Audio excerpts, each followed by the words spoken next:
Assalamualaikum warahmatullahi wabarakatuh. Salam silaturahmi sahabat semuanya.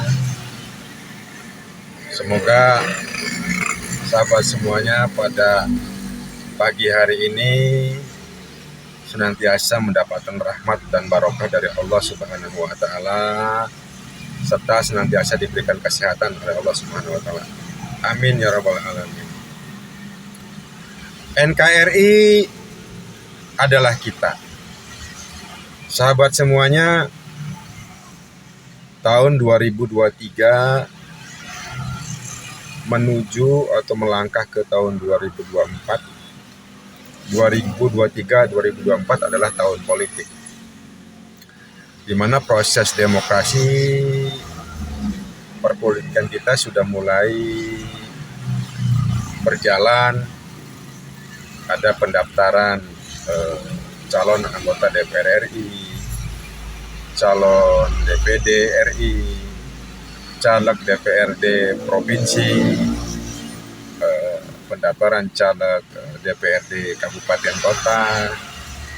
Mungkin nanti juga Oktober ada proses penjaringan atau pendaftaran capres cawapres, juga nanti penjaringan calon gubernur, wakil gubernur, calon bupati, wakil bupati, calon wali kota, wakil wali kota.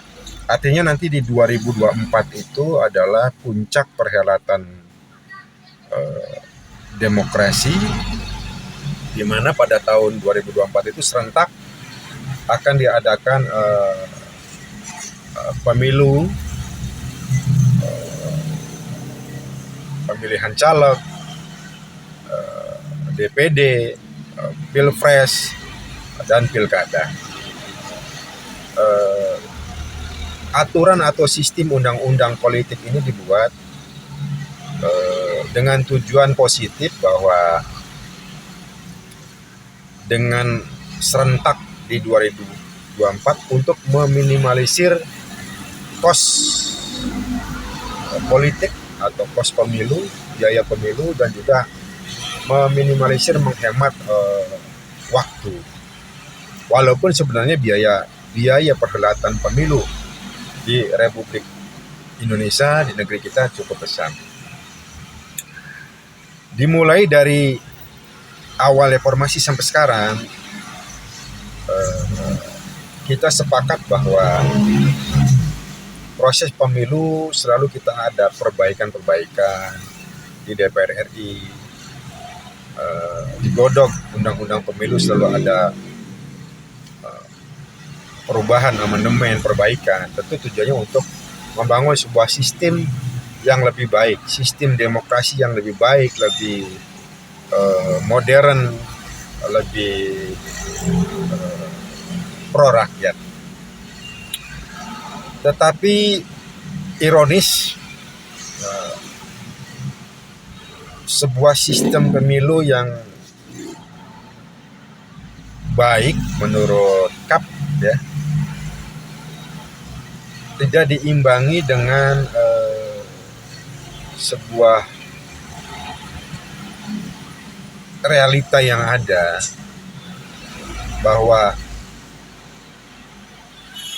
di saat kebebasan berdemokrasi semakin baik, tapi korupsi kok malah makin marak. Jadi sesuatu yang ironis, seharusnya bahwa sistem demokrasi, sistem pemilu, perpolitikan lebih baik, seharusnya korupsi malah semakin tidak ada atau semakin kecil. Tetapi sebaliknya kok semakin marak. Ini ada sesuatu yang salah menurut KAP ya. Menurut KAP bahwa korupsi di samping berkaitan dengan moralitas atau akhlak seseorang, tetapi harus ada sesuatu yang dirubah, kultur budaya bangsa kita. Kultur bagaimana kita memilih pemimpin.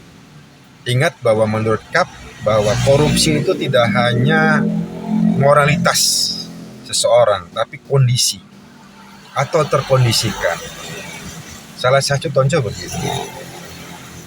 Seorang calon gubernur, wakil gubernur, atau calon bupati, wakil bupati, atau calon wali kota, wakil wali kota. Contoh ini, Mas.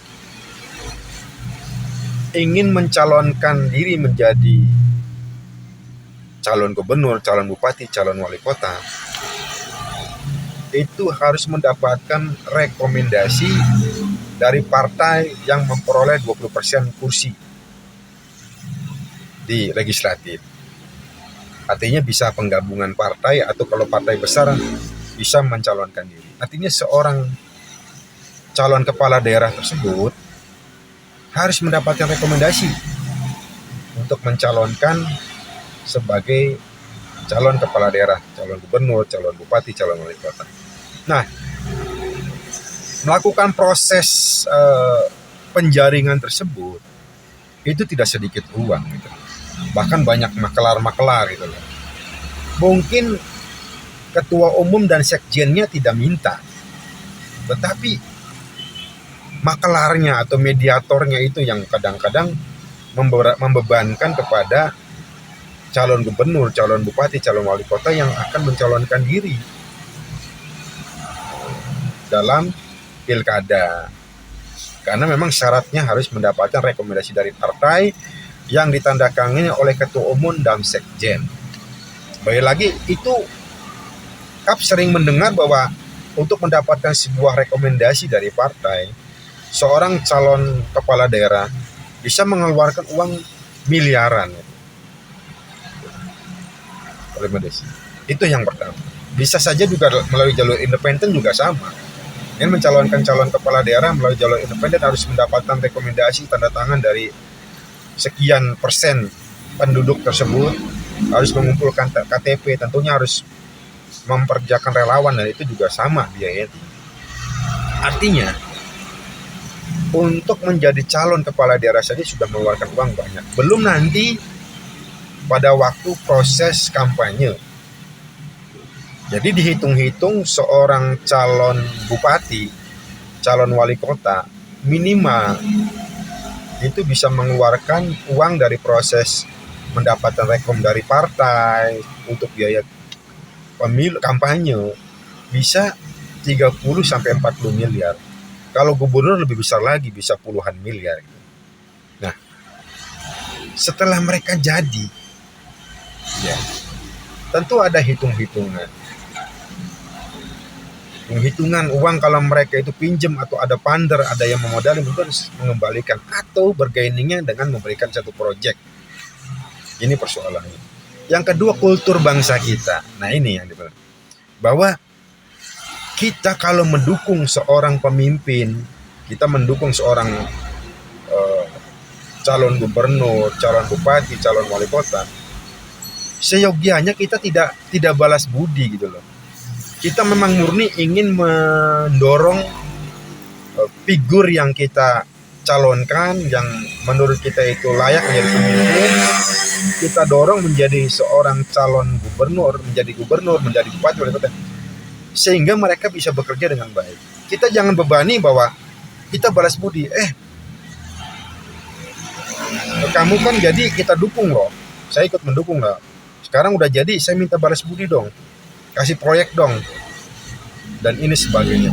Tentunya seorang gubernur yang terpilih, bupati yang terpilih, wali kota terpilih, pasti tidak akan enak itu kepada pendukungnya dengan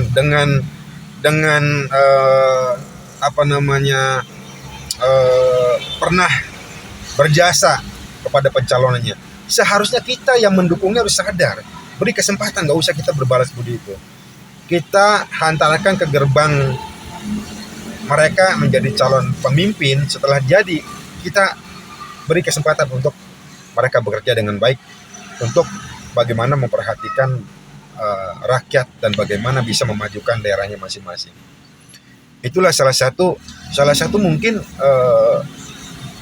korupsi itu di samping moralitas terkondisikan seperti itu. Ada politik balas budi. Nah, kita sebagai pendukungnya tidak harus Seperti itu. Itulah yang harus dirubah sebuah kultur. Belum dengan kos yang tinggi tersebut. Sehingga menurut Kap bahwa korupsi itu masih marak di bangsa kita, di negeri kita. Itu banyak faktor, banyak aspek. Salah satunya di samping moralitas juga karena kultur kita berdemokrasi itu yang memang masih jor-joran, masih balas budi. Kita mendukung tuh harus dibalas, harus mendapatkan balas budi. Kita juga menekankan kepada orang yang sudah jadi, pada bupati, gubernur. Saya kan ikut mendukung Pak Gubernur, ikut mendukung Pak Bupati. Sekarang tolonglah kasih proyek kepada saya. Pasti nggak akan menolak karena oh iya ya dia berjasa sama saya. Sehingga tanpa sadar seorang gubernur, bupati, wali kota itu terkondisikan. Itu. Belum nanti ada yang minta sumbangan dan sebagainya. Sesuatu yang dipaksakan, yang terkondisikan itu belum tentu pekerjaannya baik. Pasti asal saja. Tidak sesuai dengan profesionalisme kerja. Tender direkayasa, akhirnya proyek direkayasa dan sebagainya. Sekali lagi bahwa mari kita membangun demokrasi, kedewasaan politik kita dengan sebuah kedewasaan berpolitik, bahwa kita mencari pemimpin itu bukan karena kita balas budi, bukan karena ada uang kita pilih, nggak ada uang kita tidak pilih. Belum masyarakat juga sudah terkondisikan bahwa pemilu itu harus ada uang. Ini juga suatu PR bersama bagi kita. Seorang caleg ingin dipilih oleh masyarakat harus mengeluarkan uang. Ini di samping juga dari calegnya sendiri ingin memaksakan diri ingin terpilih, juga masyarakatnya juga melihat Kap itu memang sudah pragmatis ya. Ya udahlah, ya siapa yang punya uang kita pilih.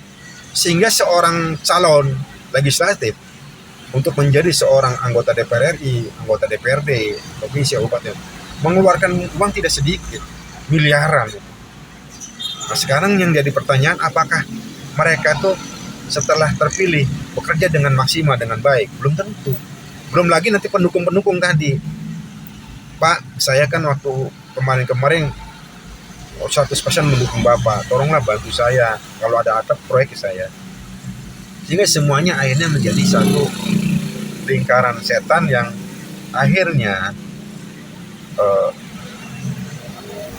demokrasi yang sudah bagus sistemnya ini tidak dibangun sebuah kultur budaya bangsa, bahwa kita memilih pemimpin itu bukan karena uang, bukan karena kita ingin balas budi, ingin jasa kita itu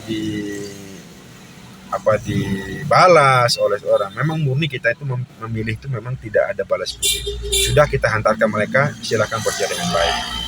Jadi kembali lagi bahwa korupsi tidak hanya faktor moralitas, juga penegakan hukum, tapi kultur anak negeri, kultur bangsa ini harus dirubah. Bahwa memilih calon pemimpin bukan karena balas budi, jangan bebani mereka untuk mengeluarkan biaya yang tinggi. Syukur-syukur seorang calon kepala daerah, calon presiden, calon caleg itu memang dibiayai oleh negara. Mereka tidak mengeluarkan biaya gitu, Pak. Sehingga mereka tuh bekerja dengan maksimal, tidak ada hitung-hitungan politik dagang untuk balik modal dan sebagainya. Kurang lebihnya mohon maaf. Ihdinas siratal mustaqim. Assalamualaikum warahmatullahi wabarakatuh.